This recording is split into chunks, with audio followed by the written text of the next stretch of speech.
Bismillahirrahmanirrahim. Alhamdulillahirabbil alamin. Wassalatu wassalamu ala sayyidina Muhammadin asyrafil mursalin wa ala alihi wa sahbihi ajmain. Subhanaka la ilma lana illa ma 'allamtana innaka antal alimul hakim. Qala rabbi shrah li sadri wa yassir li amri wahlul 'uqdatam min lisani yafqahu qawli. Nawaitu ta'alluma wa ta'lima li fadada wal istifada wa tadhakkura wa tadhkira wa naf'a wal intifa' والتمسك على كتاب الله وسنة رسوله والدعاء إلى الهدى والدلالة على الخير ابتغاء مرضاته وقربه وثوابه سبحانه وتعالى. قال المصنف رحمه الله تعالى ونفعنا به وبعلومه ومدنا بأسرار الدارين amin.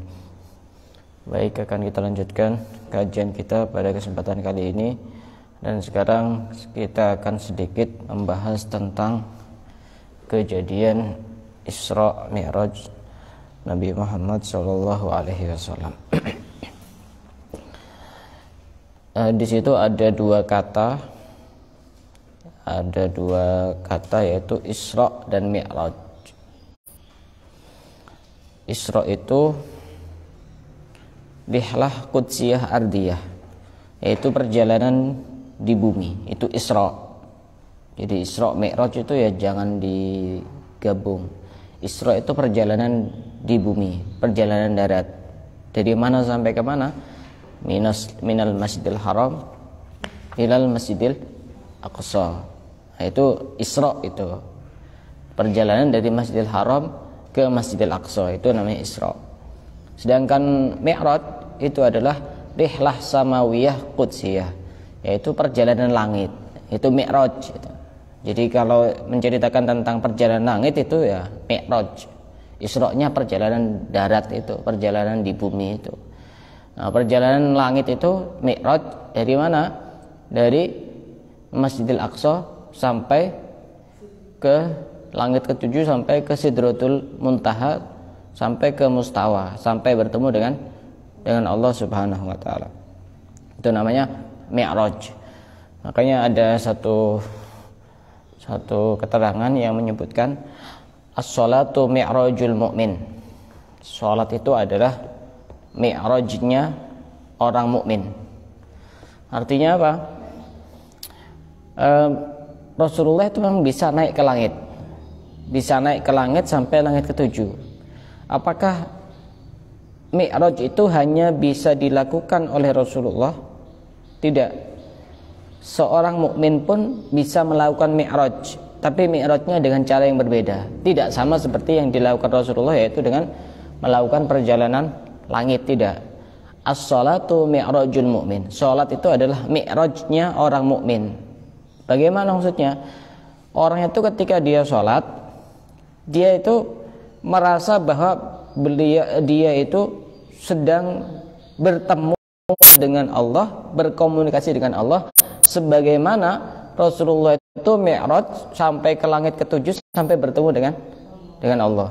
Jadi kita itu bisa mi'raj, bahkan mi'rajnya kita itu sehari 5 kali gitu loh, untuk melaksanakan sholat itu. Ya, makanya tanggal 27 Rajab itu adalah tanggal yang bersejarah, karena pada saat itu ada perintah untuk melaksanakan sholat 5 waktu.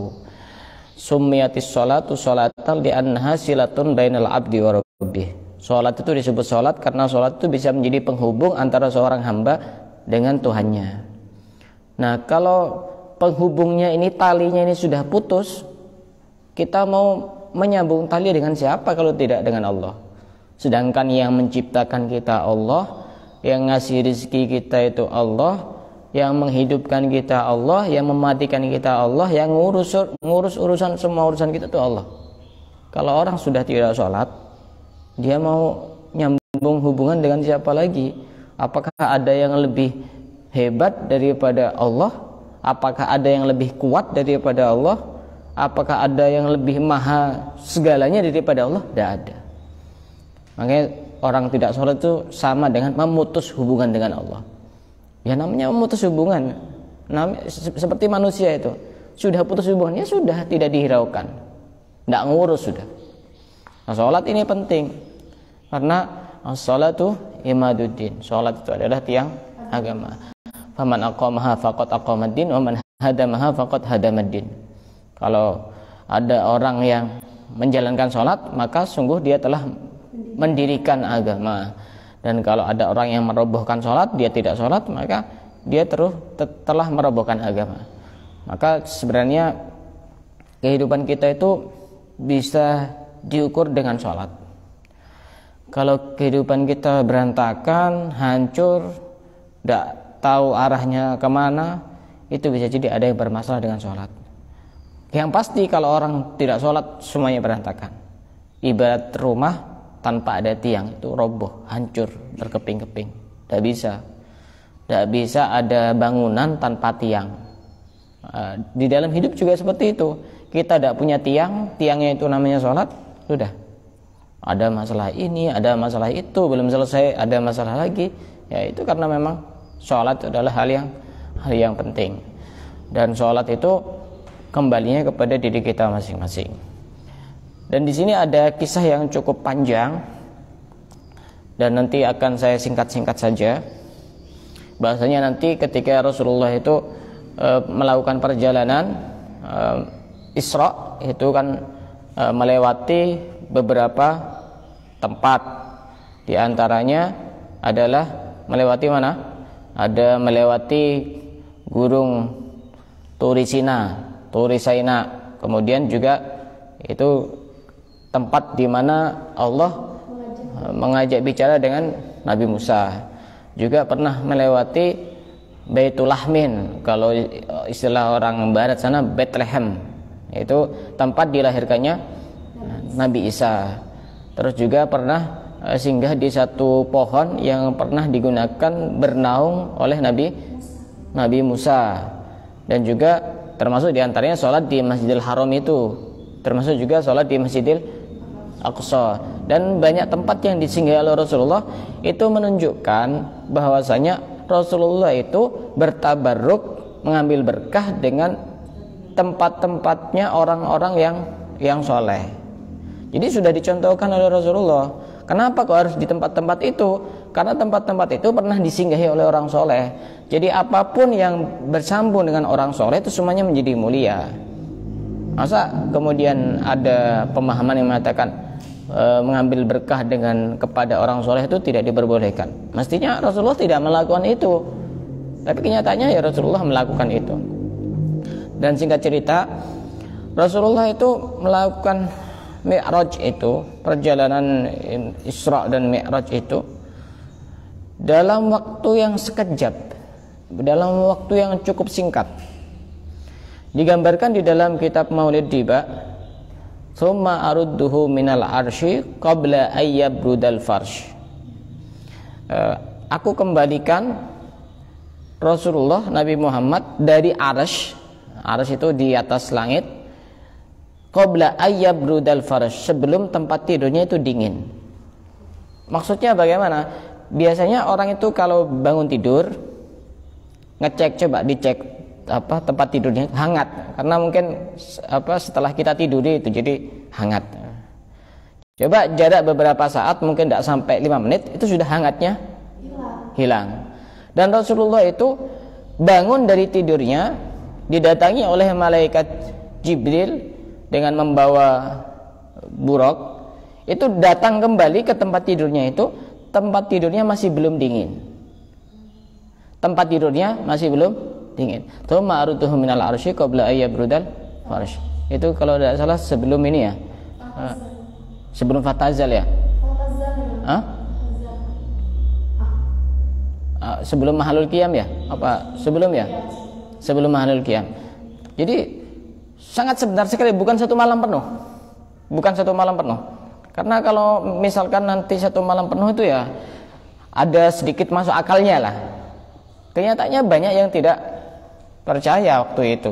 Karena emang dalam jangka waktu yang cukup pendek, hanya sekejap saja. Dan itu bukan mimpi. Rasulullah melakukan Isra dan Mi'raj itu bukan mimpi, tapi dengan jasad dan juga rohnya. Bukan cuma sekedar rohnya saja. Kalau mimpi, ya kemungkinan Bisa jadi orang semuanya, hampir semuanya percaya kalau seandainya itu mimpi. Ya mimpi kan macam-macam. Bisa saja kan kita itu mimpi pergi ke Mekah, pergi ke Madinah, pergi ke mana lagi gitu. Kan mungkin saja dalam waktu yang cuma sekejap, ke Mekah, ke Madinah, ke Yaman, ke Syria, kemana, mungkin kalau mimpi itu. Tapi kalau tidak mimpi, makanya ada kejadian yang banyak orang tidak percaya terhadap kejadian yang dialami oleh Rasulullah. Maka itu memang benar-benar Rasulullah Isra dan Mi'raj dengan jasad beserta ruhnya. Dalilnya apa? Dalilnya di dalam Al-Quran itu sendiri sudah jelas. Subhanalladzi asra bi abdihi. Maha suci zat asra yang memperjalankan.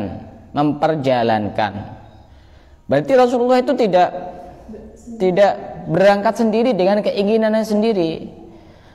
Allah yang alladzi asra, yang memperjalankan Rasulullah minal masjidil haram ilal masjidil aqsa, sampai ke langit ketujuh. Kalau ini dihubungkan dengan Rasulullah, sepertinya tidak masuk akal. Tapi karena ini yang memperjalankan adalah Allah, bagi Allah tidak ada yang susah. Makanya ini perlu dipahami. Masuk akal apa tidak kejadian Isra dan Mi'raj? Ini sudah jelas asra, yang memperjalankan itu Allah, alladzi asra. Ya, kalau sudah semuanya dihubungkan dengan Allah, semuanya mungkin saja yang menurut kita itu tidak masuk akal ya bisa terjadi kalau memang itu Allah yang menghendaki. Nah, bi abdihi, dengan hambanya. Nah, kata abdihi di sini ditafsirkan oleh para ulama, disebut abdun itu ya pasti terdiri dari dua unsur, ada jasad dan ruh.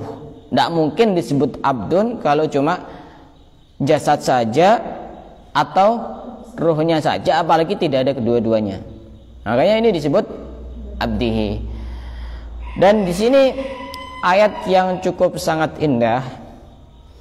Justru ketika Rasulullah itu Mi'raj ke langit itu justru dipanggil dengan sebutan, bukan sebutan yang menurut kita itu terhormat, justru sebutan yang menurut kita itu rendah, abdun, hamba.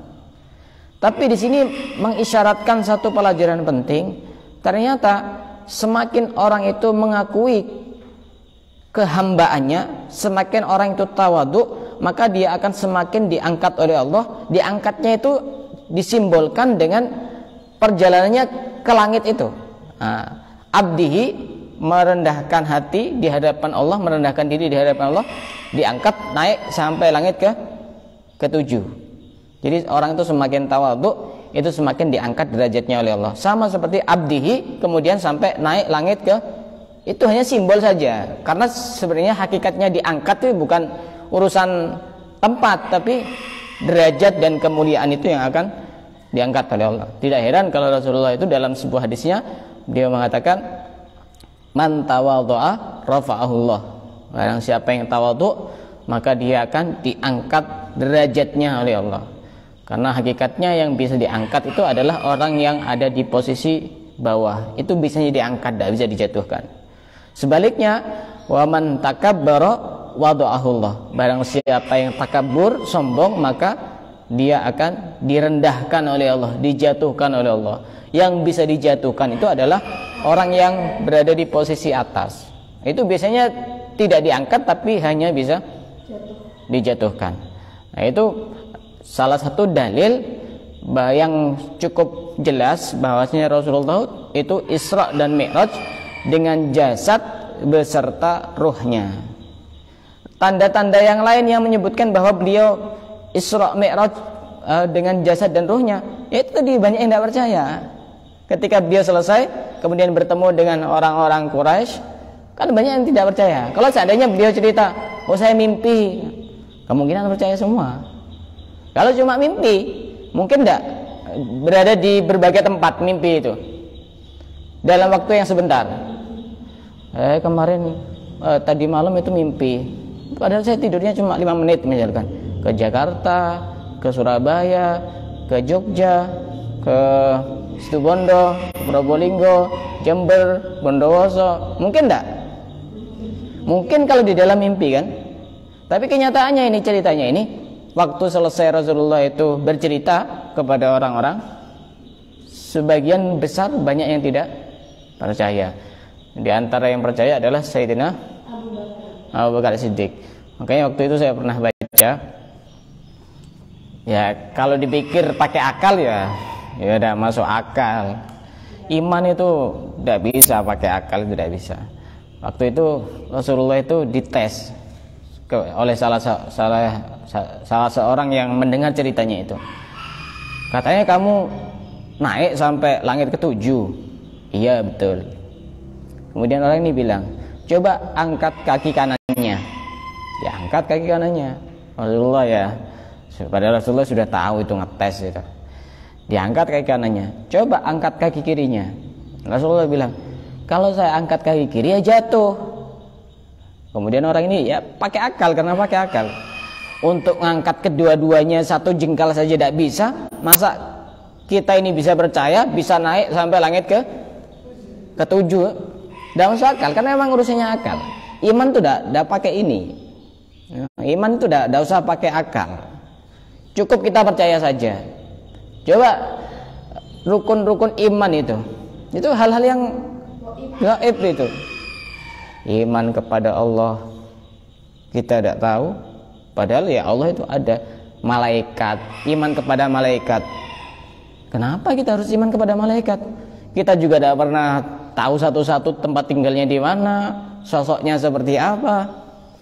Tidak bisa pakai akal. Iman kepada kitab-kitab yang ada pada kita kan cuma Al-Quran, kitab-kitab yang lain, Taurat, Injil, Zabur, mana? Bagaimana kita bisa percaya? Ini kalau mikirnya pakai akal. Iman kepada apa lagi? Hari kiamat. Tidak ada. Gimana kita bisa percaya sesuatu yang masih belum jelas menurut kita? Nah, makanya iman tuh pakai hati. Cukup kita percaya saja. Dalil yang kedua, ya, di dalam ayat tersebut, subhanalladzi asra bi 'abdihi lailan minal masjidil harami ilal masjidil aqsal ladzi barakna haulahu linuriyahu min ayatina innahu huwas samiul basir. Innahu huwas samiul basir. Ini ada dua penafsiran. Innahu, ada yang menafsirkan itu dikembalikan kepada Allah. Sesungguhnya Allah Maha mendengar lagi Maha melihat. Kalau ini sudah tidak perlu dijelaskan karena memang Allah itu sifatnya begitu. Tapi ada juga yang menafsirkan innahu itu kembalinya kepada Nabi Muhammad.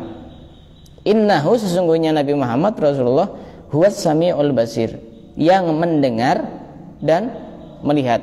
Berarti kalau mendengar dan melihat itu berarti dengan jasad dan juga ruhnya. Nah, ini juga yang menguatkan bahwasanya Rasulullah itu Isra dan Mi'raj itu dengan jasad dan ruhnya. Ini sedikit menjelaskan tentang itu. Kemudian kejadian Isra dan Mi'raj itu, ketika Isra itu waktu itu Rasulullah sedang berbaring di antara dua lelaki yang bernama siapa? Hamzah bin Abdul Muthalib dan Ja'far bin Abu Thalib radhiyallahu an. Di Hijr Ismail di depan Ka'bah. Kemudian datanglah malaikat Jibril dan Mikail bersama malaikat-malaikat yang lain datang membawanya sampai ke sumur Zam-Zam. Ya begitu orang mulia itu dikawal. Memang begitu. Tidak ada orang mulia itu datang tidak dikawal itu. Kemudian Rasulullah itu disuruh terlentang yang dipimpin oleh malaikat Jibril. Setelah itu Rasulullah dibelah dadanya. Nah, ini juga kisah-kisah yang kalau melulu pakai logika mati sudah. Dibelah dadanya itu. Kan ya? Dibelah dadanya dari leher sampai ke perut bagian bawah. Coba kalau udah coba ke ayam itu kira-kira gimana itu? Hidup lagi. Bukan wafat beliau, hidup. Kemudian malaikat Jibril berkata kepada malaikat Mikail, beri aku wadah yang berisi air zam-zam untuk membersihkan hatinya dan melampahkan dadanya. Di sini perlu dipahami, kenapa Rasulullah itu kok dibersihkan hatinya? Bukan karena Rasulullah kotor hatinya, bukan. Rasulullah itu orang yang paling bersih hatinya, tidak ada sedikit pun kotoran yang menempel di hatinya. Makanya kata Habib Ali Habsyi, pengarang Maulid Habsyi itu, pengarang Maulid Simtud Durar, itu ada syair yang sangat indah. Wa ma akhrajal amlaku min qalbihi ada walakinnahum zaduhu tuhran ala tuhri. Dan tidaklah para malaikat itu mengeluarkan kotoran dari hati beliau Rasulullah, akan tetapi menambah kesucian di atas kesucian. Sudah bersih, sudah suci, agar semakin bersih, agar semakin suci. Itu hikmah kenapa itu Rasulullah dibelah dadanya sampai ke perut bagian bawah, kemudian dicuci dengan air zam-zam, dicuci, dibasuh sampai 3 kali, dan sampai di situ juga dikasih wadah yang terbuat dari emas, yang di situ dipenuhi dengan hikmah, iman dan lain sebagainya, langsung dimasukkan ke situ. Nah, ini tidak usah pakai akal, tidak usah pakai logika. Ini cerita ngayal ini, seperti ini. Makanya dulu banyak yang tidak percaya, termasuk yang pertama kali percaya itu adalah Sayyidina Abu Bakar As-Siddiq. Makanya beliau itu dijuluki As-Siddiq. As-Siddiq itu ada yang mengartikan yang pertama kali membenarkan kejadian Isra Mi'rajnya Nabi Muhammad. Nah, yang kedua ada yang mengatakan jujur ya, karena memang Sayyidina Abu Bakar ini orang yang jujur, memang sahabat akrabnya Rasulullah sebelum Rasulullah jadi Nabi. Itu sudah kenal lama memang Sayyidina Abu Bakar itu.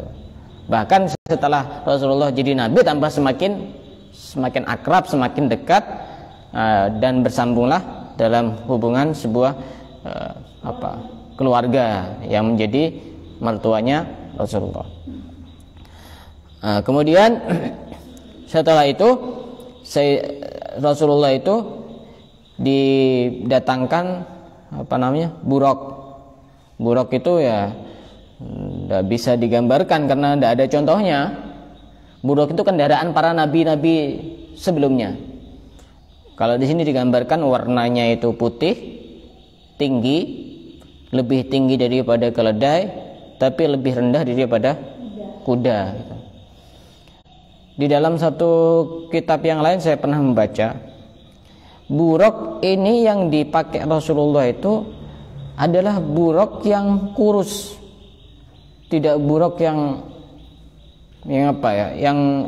seger, yang sehat, bukan, yang kurus. Dan itu ternyata kurusnya itu kenapa? Buruk ini sudah lama, bertahun-tahun, sudah lama mendengar nama Rasulullah, kemudian rindu kepada Rasulullah. Sampai lama tidak ketemu. Akhirnya ketika Rasulullah melihat buruk itu, oh itu saya pengen buruk itu, karena bersambung itu, hati para pecinta itu bersambung walaupun tanpa kata. Itu begitu memang. Akhirnya menaiki buruk yang kurus itu. Nah, kemudian Rasulullah itu ada beberapa kejadian. Tadi sudah saya jelaskan, mampir di beberapa tempat ya, yang di perjalanan bumi tadi, namanya Isra ya, Isra. Kemudian waktu itu di saat buruk berjalan, Rasulullah melihat jin ifrit yang membawa obor dan selalu terlihat setiap beliau menoleh. Ini ketika beliau sudah naik buruk. Kemudian malaikat Jibril berkata, "Wahai Rasulullah, apakah engkau mau aku ajarkan beberapa kalimat yang bisa memadamkan obornya dan jin itu jatuh terlungkup?" Ini amalan penting. Nanti saya share, sudah saya screenshot, saya punya kitab, sudah saya foto tadi. Nah, itu jin ifrit itu memang jin yang ketuanya lah, ketua gengnya jin itu ya jin ifrit itu. Kemudian dikasih amalan oleh malaikat Jibril. Jadi amalan-amalan sudah ada sejak zaman dahulu. Nah, Rasulullah dikasih amalan sama malaikat Jibril. Baca ini. Di buku ini hanya terjemahnya saja, tapi saya baca.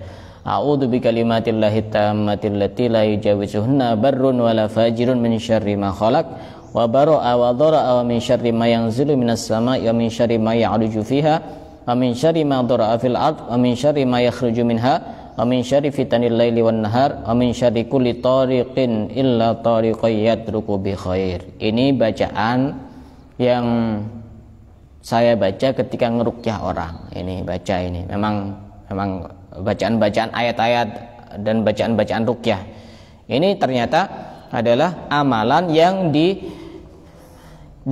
oleh malaikat Jibril kepada Rasulullah. Setelah itu dibaca, langsung jin itu jatuh dan obornya padam. Nah, kalau ketemu sama jin-jin itu, bacakan itu. Pernah ada orang malam-malam ketemu hantu di tengah-tengah malam ya, ketemu hantu. Kemudian dia lupa baca apa, yang dihafal cuma doa sebelum makan.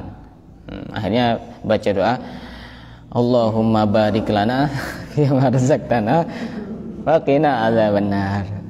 Ternyata setannya ini, hantunya ini pergi, kemudian berbisik sama teman-temannya yang lain, orang ini hebat ini, itu kan doa mau makan, berarti kita mau dimakan sama orang itu. Hanya pergi semua. Tapi itu hanya cerita fiktif saja.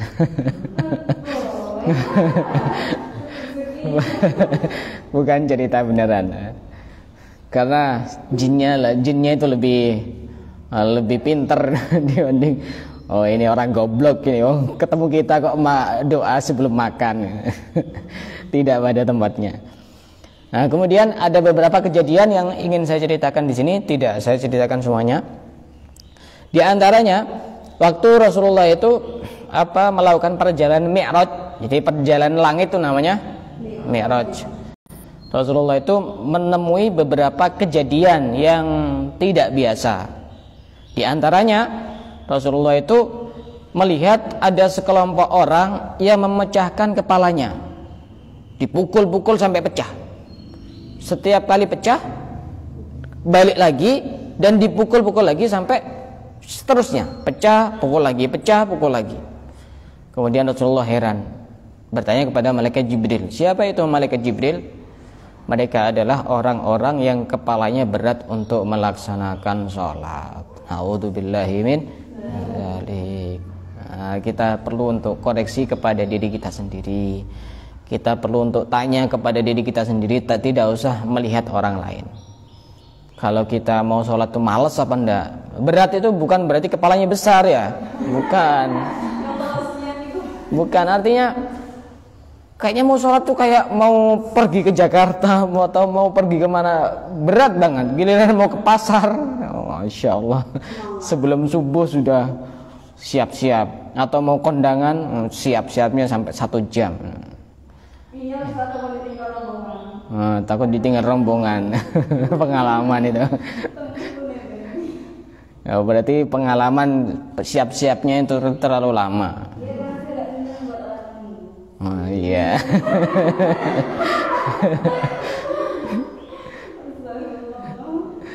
Nah, ini juga senada dengan ayat Al-Qur'an, innal munafiqina yukhadi'una Allah wa huwa khadi'uhum wa idza qamu ila sholati qamu kusala.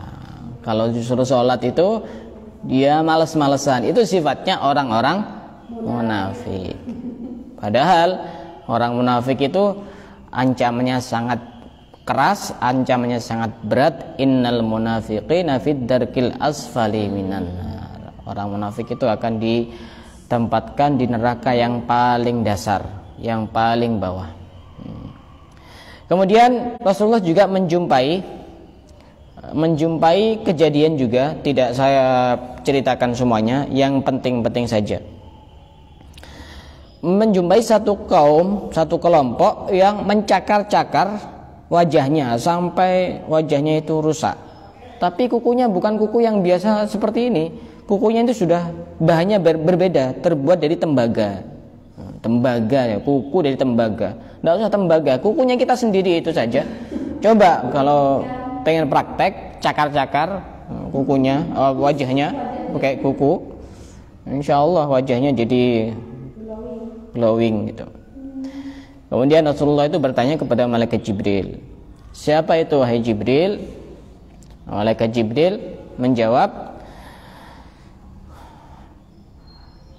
haula'il ladzina ya'kuluna luhuman nas. Yaitu mereka orang-orang yang memakan daging manusia. Makan daging manusia bukan makan secara langsung, tapi orang yang makan daging manusia itu adalah orang yang menggibah, merusak harga diri manusia. Karena di dalam Al-Quran apa itu? Wala yaghtab ba'dukum ba'dha ayuhibbu ahadukum ayyakula lahma akhihi maitan fakarihtumu. Itu orang yang suka ghibah itu begitu nanti. Coba sekali-kali tiap hari gitu, cakar sedikit-sedikit gitu. Gitu.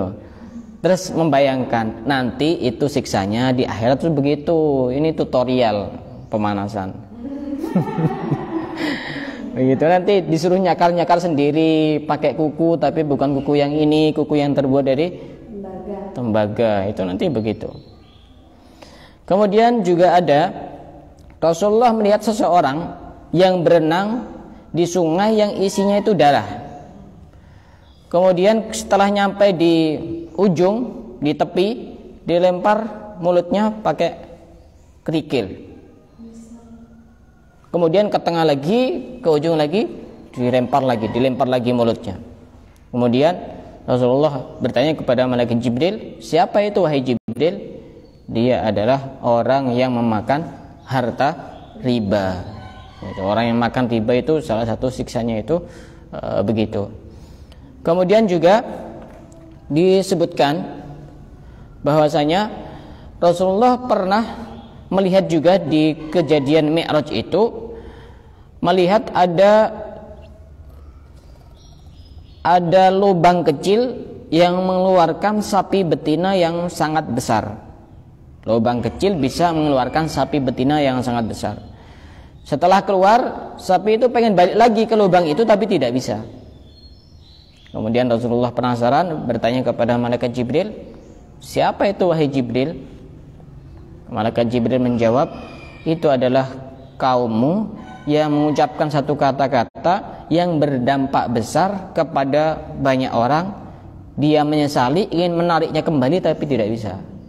Makanya lidah itu ya sudah, kalau sudah ngomong, sudah tersebar kemana-mana, mau menarik lagi itu ya susah. Klarifikasi kadang ada yang tidak percaya begitu. Nah itu siksanya begitu nanti. Salah satu gambaran orang itu kalau sudah bisa ngomong yang tidak baik, ingin menariknya kembali itu ya susah, karena memang sudah begitu. Kemudian kita singkat saja, Rasulullah sudah sampai ke Sidratul Muntaha, langit ke-7, itu di halaman 22. Setelah Sidratul Muntaha itu sampai ke Mustawa, itu lebih tinggi lagi, di mana di situ Rasulullah mendengar Sorirul Qalam, pena yang lagi yang pena yang lagi menulis itu Rasulullah bisa mendengar. Kemudian di situ Rasulullah itu heran melihat penampakan ada seseorang yang ada di situ, laki-laki yang tertutup oleh cahaya arsy. Ini kok hebat bisa sampai ke arsy ini orang ini. Ada laki-laki sampai di arsy tapi tertutup oleh cahaya arsy. Arsy itu di langit. Kemudian Rasulullah bertanya kepada malaikat, siapa itu wahai malaikat? Apakah dia itu malaikat? Dijawab bukan. Apakah dia nabi? Bukan. Dijawab oleh malaikat Jibril, dia itu adalah seseorang yang ketika dia di dunia lisannya selalu basah berzikir kepada Allah. Jadi kemana-mana sallallahu alaihi Muhammad, astagfirullah, la ilaha illallah, subhanallah, masya Allah, inna lillahi wa inna ilaihi raji'un. Pokoknya nggak berhenti. Itu kan biasanya basah orang kalau, karena emang copanya itu kan dzikir terus kan, jadi lisannya itu basah, bukan setiap saat ke kamar mandi dibasahi, bukan, tapi itu lisannya basah untuk berzikir kepada Allah, dan hatinya terpaut dengan masjid. Hatinya terpaut dengan masjid itu ya tidak harus selalu di masjid, tapi hatinya itu kalau lagi di rumah, kapan ya adzan saya pengen ke masjid, kapan ya ada pengajian saya pengen ke masjid, begitu loh. Hati terpaut dengan, di pasar karena dia kerja, kapan ya selesai saya pengen ke masjid, begitu. Karena kadang ada yang orang yang rajin ke masjid tapi hatinya tidak di masjid, tidak masuk kelompok ini. Di masjid hatinya di pasar, hatinya di toko, hatinya di mana, begitu. Itu berarti orang yang hatinya tidak terpaut dengan masjid. Dan itu juga orang yang tidak pernah menyulut murka kepada kedua orang tuanya. Itu Masya Allah sampai ke aras itu, seakan-akan mau nyampe ke Sidratul Muntaha. Itu orang yang hebat itu. Kemudian di situ Rasulullah bertemu dengan beberapa nabi, ya. Di antaranya nabi siapa?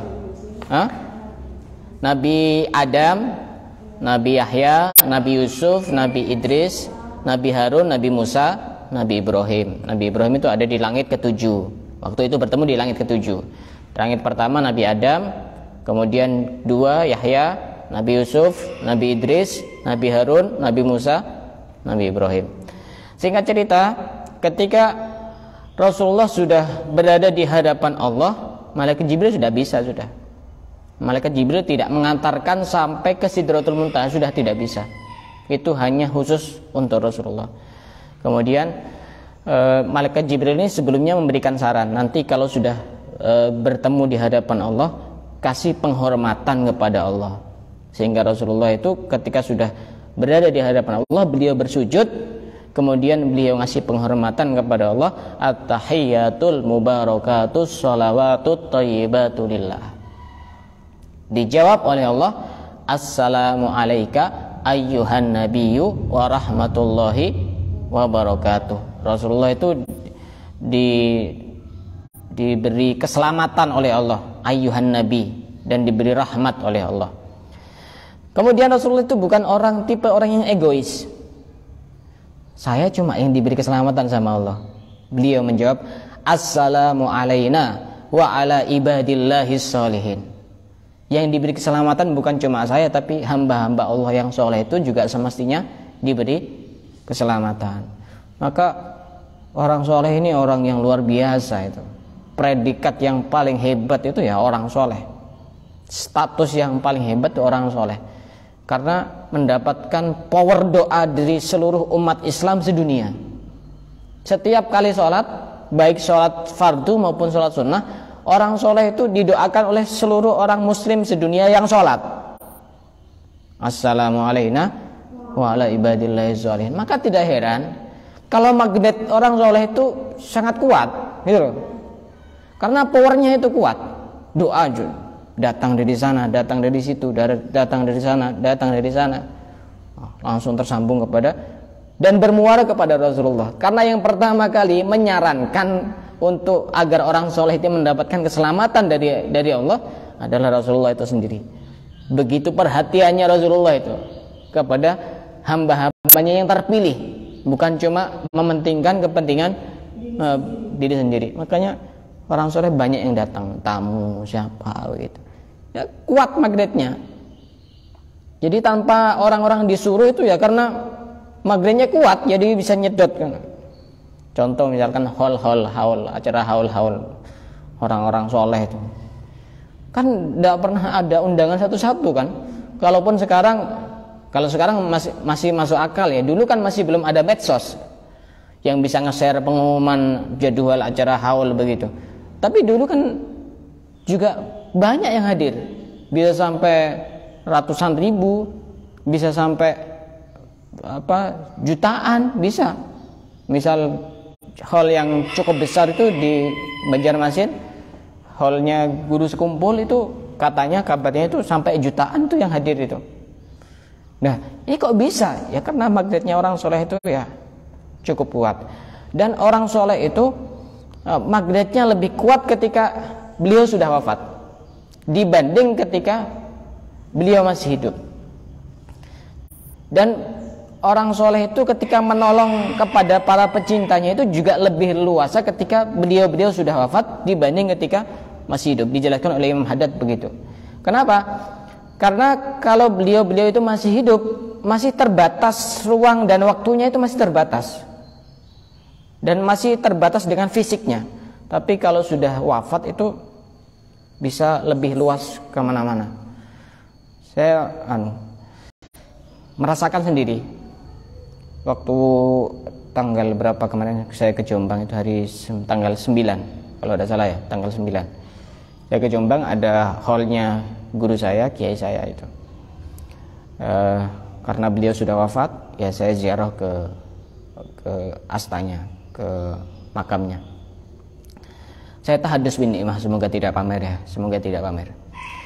Saya selama mondok itu di depan kiai saya itu saya tidak pernah nangis, tidak pernah.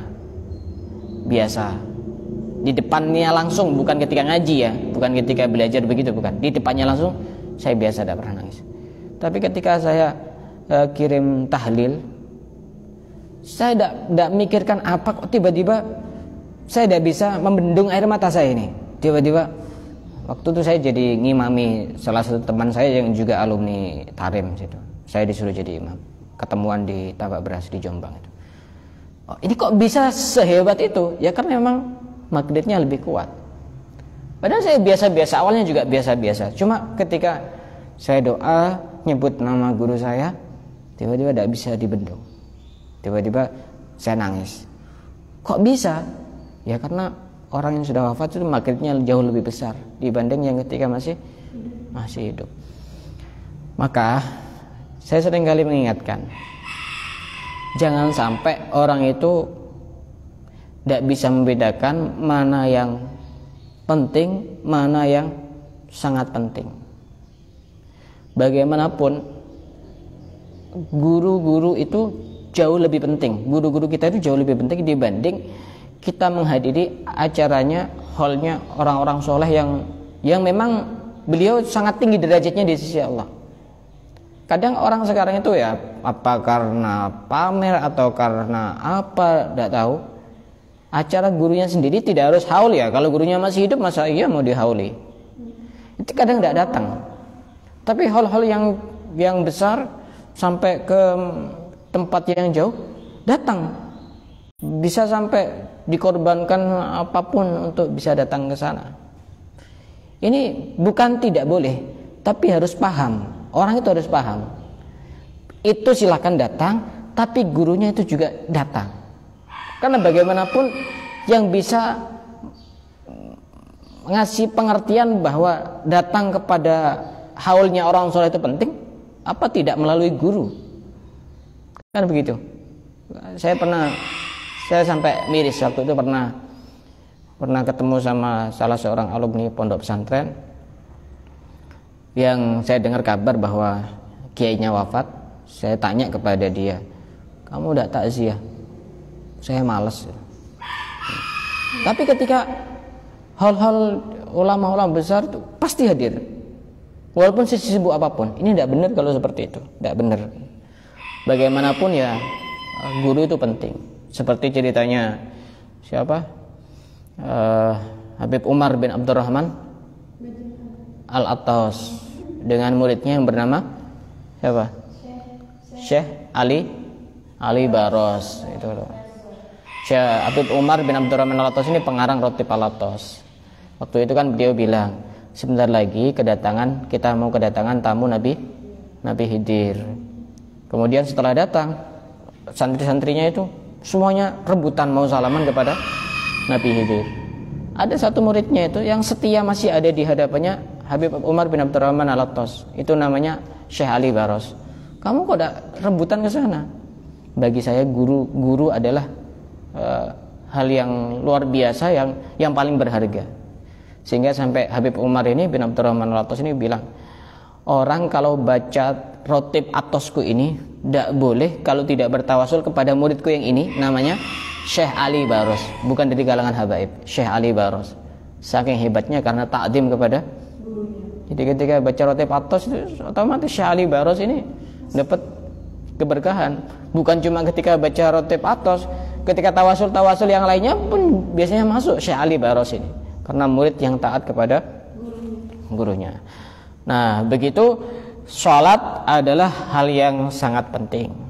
Makanya kita jangan sampai, terutama nanti ketika sudah menjadi orang tua, kalau sudah punya anak usia 7 tahun, perintahnya orang tua wajib memerintahkan anaknya untuk sholat. Ini kadang-kadang dilupakan karena masih kecil, dibiarkan saja. Perintahkan sholat, walaupun sholatnya cuma jungkar-jungkir, masih belum tahu caranya, tidak masalah. Memang perintahnya cuma begitu. Nanti kalau sudah usia 10 tahun, anaknya tidak sholat, dipukul, tapi tidak menyakitkan, sekiranya pukulan yang mendidik.